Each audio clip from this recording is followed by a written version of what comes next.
প্রিয় দর্শক, আমাদের নতুন ভিডিওতে আপনাদের সবাইকে স্বাগতম। আজকে আমরা জানব শ্রীলঙ্কা সিগিরিয়া রক সম্পর্কে। এটিকে পৃথিবীর অষ্টম আশ্চর্য বলা হয়। শ্রীলঙ্কায় যারা বেড়াতে যান তাদের পছন্দের পর্যটন স্পটের মধ্যে ওয়ার্ল্ড হেরিটেজ হিসেবে স্বীকৃত সিগিরিয়া সবার শীর্ষে। প্রায় 2 বিলিয়ন বছর আগে সৃষ্টি শ্রীলঙ্কার এই জায়গা প্রত্নতাত্ত্বিক গুরুত্বের কারণে হাজার হাজার পর্যটক এখানে ঘুরতে আসে। প্রকৃতি ও মানব কল্পনার এক অনবদ্য সৃষ্টি সিগিরিয়া। সিগিরিয়ার প্রাচীন দুর্গটি ভূমি সমতল থেকে 200 মিটার আর সমুদ্রতল দেশ থেকে 370 মিটার উঁচুতে দাম্বুলা ও হাবারানে শহরের মাঝে অবস্থিত। 3য় শতাব্দীর মাঝামাঝি সময় থেকে 477 খ্রিস্টাব্দ পর্যন্ত এই শিলাপাথর বৌদ্ধ মূর্তি ছিল। তারপর 5ম শতাব্দীর দ্বিতীয়ার্ধে রাজা কাশ্যপ পাথরের উপর এখানে রাজকীয় প্রাসাদ বানানোর নির্দেশ দেন। এখানকার দুর্গ ও আশেপাশের প্যালেস, বাগান এবং অন্যান্য কাঠামো সেই সময়ে ইতিহাস বহন করে চলছে। মূলত এই শিলাপাথরটি গলিত ম্যাগমা, যা শক্ত হয়ে পাথরে পরিণত হয়েছে। একসময় এখানে অসংখ্য আগ্নেয়গিরি ছিল, তবে এখন শুধুমাত্র সিগিরিয়ার রক ও পিডুরাঙ্গুলা রক অবশিষ্ট আছে। শিলার উপরের দিকে একটি সংকীর্ণ রাস্তা আছে। ওখানে 1858 সালে সিংহের পায়ের ছাপ পাওয়া গিয়েছিল। তারপর থেকে এই জায়গার নাম সিগিরিয়া। সিগিরিয়া বা সিনহাগিরি শব্দ থেকে আগত এবং এর অর্থ সিংহ পাথর। সিগিরিয়া দুর্গের স্থাপত্যে সবচেয়ে উল্লেখযোগ্য দিক হচ্ছে এটি একটি বর্গাকৃতির মডিউলের উপর ডিজাইন করা। এখানে লাল পাথরের দুর্গ এবং একটি প্রাচীন প্রাসাদের ধ্বংসাবশেষ আছে, যা বাগান, জলাশয় ও অন্যান্য প্রাচীন কিছু কাঠামো দিয়ে ঘেরা। শিলাপাথরের কাছে প্রায় 15 হেক্টর জায়গা জুড়ে দুর্গের প্রাচীর গড়ে তোলা হয়েছে।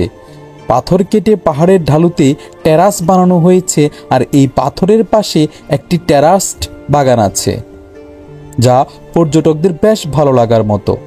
তাছাড়া পুরো জায়গাটি প্রত্নতাত্ত্বিকভাবে বেশ সমৃদ্ধ। দুর্গের পশ্চিম দিকে একটি রয়্যাল পার্ক আছে। একে আনন্দ বাগান বললেও ভুল হবে না। এখানকার প্রাচীন একটি পুল জায়গাটিকে আরও আকর্ষণীয় করে তুলেছে। রয়্যাল পার্কটি 3টি কেল্লা ও 2টি পরিখা দিয়ে ঘেরা। সিগিরিয়ার উপরের গ্যালারিতে যাওয়ার বাঁকানো সিঁড়ির মতো জায়গাটি মূলত ফ্রেস্কো হিসেবে পরিচিত। এখানে বুকসুমামের চিত্রশিল্প ও এক নারীর চিত্রশিল্প আছে, যা রাজা কাশ্যপের উপপত্নীকে প্রতিনিধিত্ব করে বলে ধারণা করা হয়। সিগিরিয়া ফ্রেস্কোর পাশ দিয়ে পাথরের দিকে একটি দেয়াল আছে, যার উপর কাঁচের মসৃণ প্রলেপ দেওয়া। এখানে পর্যটকরা তাদের নিজেদের মতো করে এই জায়গার ব্যাপারে তাদের মতামত লিখে জানাতে পছন্দ করে। একে তাই মিরর ওয়াল বা আয়না দেওয়াল বলা হয়। সিগিরিয়া পাথরে উঠলে যে কারোর জন্য রোমাঞ্চকর অভিজ্ঞতা হবে।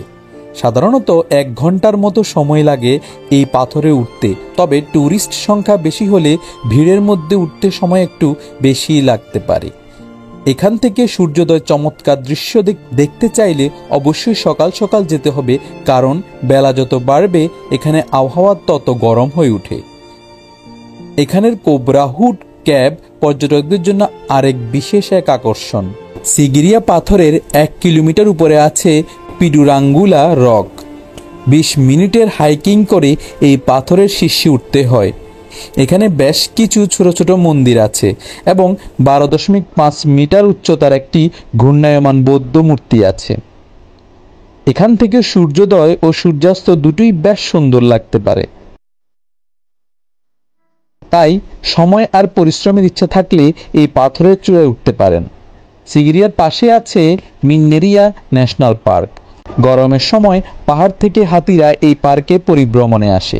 এছাড়াও এখানে আরও অনেক বন্যপ্রাণী আছে। এন্ট্রি ফি দিয়ে সাফারি জিপে পুরো এলাকা ঘুরে দেখা যায়। সিগিরিয়ার কাছেই আছে কাউদুল্লা ন্যাশনাল পার্ক, সিগিরিয়া জাদুঘর, দাম্বুলা ক্যাপ টেম্পল, আনুরাধাপুর, মিহিনতালে শ্রীলঙ্কার প্রাচীন রাজধানী। এখানে বেশ কিছু সংরক্ষিত মন্দির ও মূর্তি আছে।